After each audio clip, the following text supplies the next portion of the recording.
Halo teman semuanya, salam sejahtera buat kita semua. Dalam kesempatan ini, saya akan memberikan tutorial bagaimana kita mengisi status jabatan gaji pokok dengan menggunakan rumus VLOOKUP digabungkan dengan MID, lalu diintegrasikan dengan tabel bantu. Nanti status ini akan mengambil dari sini dengan diintegrasikan atau dikoneksikan dengan kode ID card ini. Ini biasanya dipakai di kantor office, kalau di manufaktur atau di tempat lain itu biasanya HRD yang ngurusin model-model begini. Di sini juga jabatan nanti akan dikoneksikan dengan ID card ini. Begitupun dengan gaji atau total gaji nanti akan dikoneksikan dengan ini. Kita menggunakan rumus VLOOKUP. Untuk lebih jelasnya teman-teman, mari kita langsung eksekusi. Kita akan membaca status atau kita ingin menampilkan status dengan membaca nomor ID card. Bagaimana cara rumusnya? Begini teman-teman. VLOOKUP MID,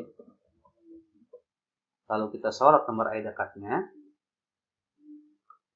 lalu 4, lalu 1, kurung tutup, kita sorot tabel bantunya yang ini, lalu kita kunci dengan F4, lalu 2, kurung tutup. Oke, biar lebih jelas, saya akan menjelaskan sedikit di sini.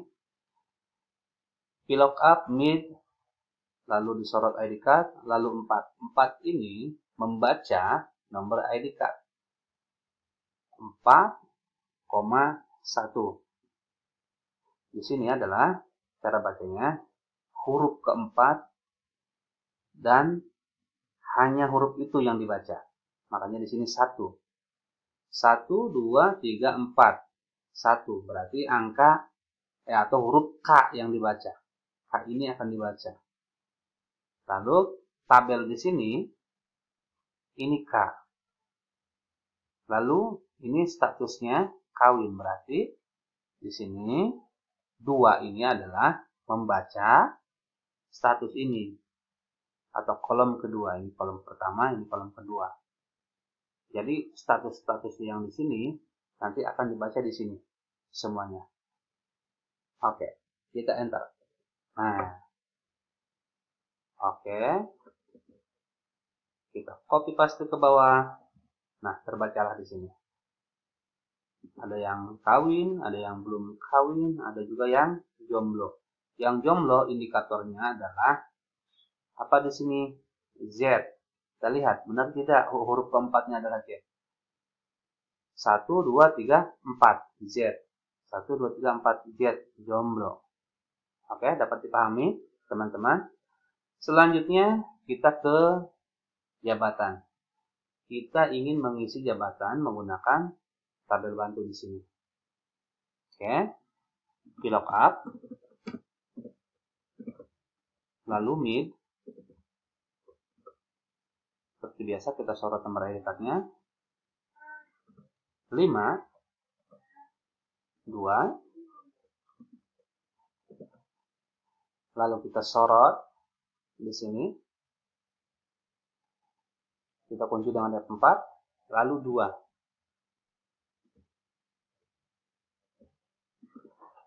2 di sini, angka 2 di sini adalah membaca jabatan. Ini adalah kolom pertama, ini kolom kedua. Ini nanti akan masuk di sini. Oke. Nah, bisa kita lihat teman-teman, sudah terbaca. Nah, ada yang jabatannya direktur, ada sekretaris, ada kepala bagian, dan yang paling banyak adalah staf. Staf itu indikatornya adalah 4S. Nomor ID card-nya adalah 4S. Nah, ini memang kita lihat ini 4S, 4S, ini 4S semua, makanya di sini jabatannya staf. Oke, selanjutnya kita gaji pokok. Gaji pokok, lookup, need, lalu kita sorot juga.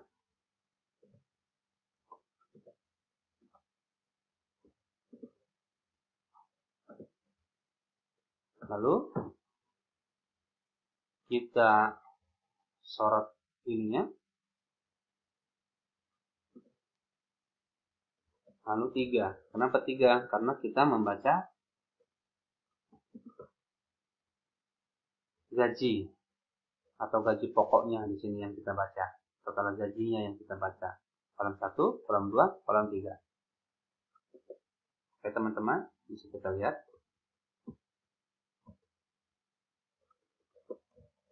Oke, sudah berhasil teman-teman. Sangat mudah sekali dan sangat membantu sekali untuk di dunia pekerjaan. Di sini tabelnya saya buat menjadi sesimpel mungkin, tetapi nanti biasanya di dunia pekerjaan ini datanya banyak, tapi rumusnya tetap mudah. Kalau memakai rumus tetap mudah. Dengan menggunakan rumus maka menjadi mudah. Ambil contoh di perusahaan manufaktur, itu karyawan bisa ribuan, bahkan puluhan ribu. Nah, ID card-nya sudah pasti akan tidak sama. Makanya nanti biasanya menggunakan ini itu akan lebih simpel sekali, teman-teman, lebih cepat pengerjaannya. Lalu di sini tunjangan anak, kita mengisi tunjangan anak. Di sini di tabel bantunya tunjangan anaknya adalah 250.000. Artinya jumlah tanggungan anak ini akan dikalikan 250.000. Oke teman-teman, bagaimana caranya? Ya. Jika tadi kita menggunakan rumus VLOOKUP dan MIT, kali ini kita coba menggunakan rumus if. Bagaimana caranya? Begini teman-teman. If jika tunjangan anak lebih dari 0, maka tunjangan anak dikali 250.000.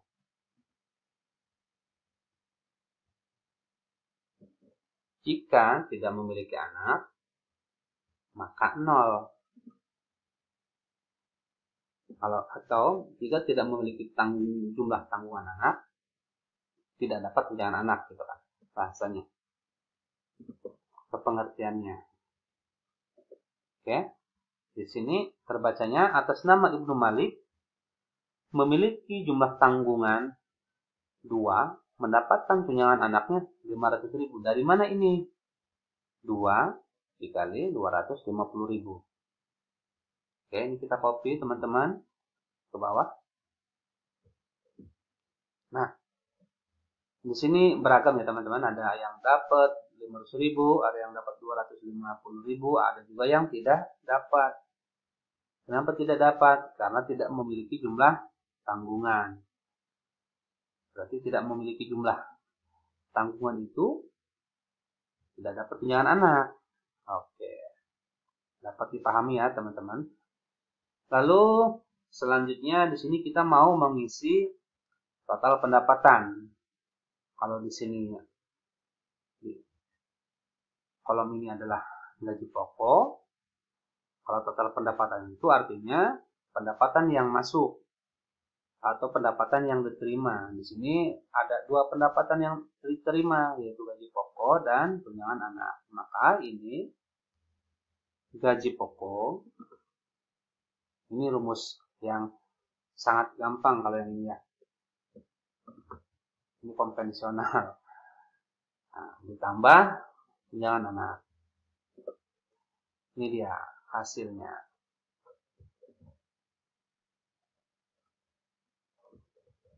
Jadi, total pendapatannya bertambah. Gaji pokoknya 100 juta, dia memiliki jumlah tanggungan anak, akhirnya mendapat tunjangan anak, akhirnya pendapatannya menjadi bertambah. Oke. Bagaimana dengan yang tidak memiliki anak? Gaji pokoknya total pendapatnya sama karena tidak ada tambahan tunjangan anaknya. Selanjutnya kita masuk ke pajak. Di sini keterangannya pajaknya 10% teman-teman. Artinya total pendapatan ini akan dikali 10%. Atau pajaknya 10% dari total pendapatan. Bagaimana caranya? Begini teman-teman. Total pendapatan, ini sangat mudah sekali, dikali 10%.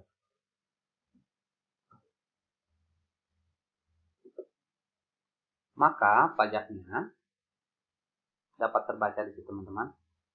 Pajaknya atas nama Ibnu Malik dengan total pendapatan 100.500.000, total pajaknya 10.050.000. Ini adalah hasil 10% dikali total pendapatan.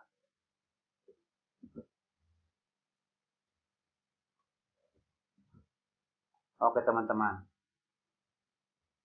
Di sini kita bisa lihat, kita bisa analisa total pajaknya bervariasi. Ada yang besar, ada yang tidak terlalu besar, ada juga yang besar sekali. Tergantung pendapatan yang mereka terima. Nah, saya ingin tekankan pemahaman di sini bahwa rumus-rumus di dalam Microsoft Excel ini sangat-sangat membantu sekali teman-teman kalau kita sudah terjun di dunia pekerjaan. Mungkin saja selain di dunia pekerjaan, baik itu untuk dunia akademisi atau sekolahan atau anak kampus atau kuliah, bisa juga kita gunakan. Dan kita bisa kembangkan karena ini simple, hanya simulasi saja.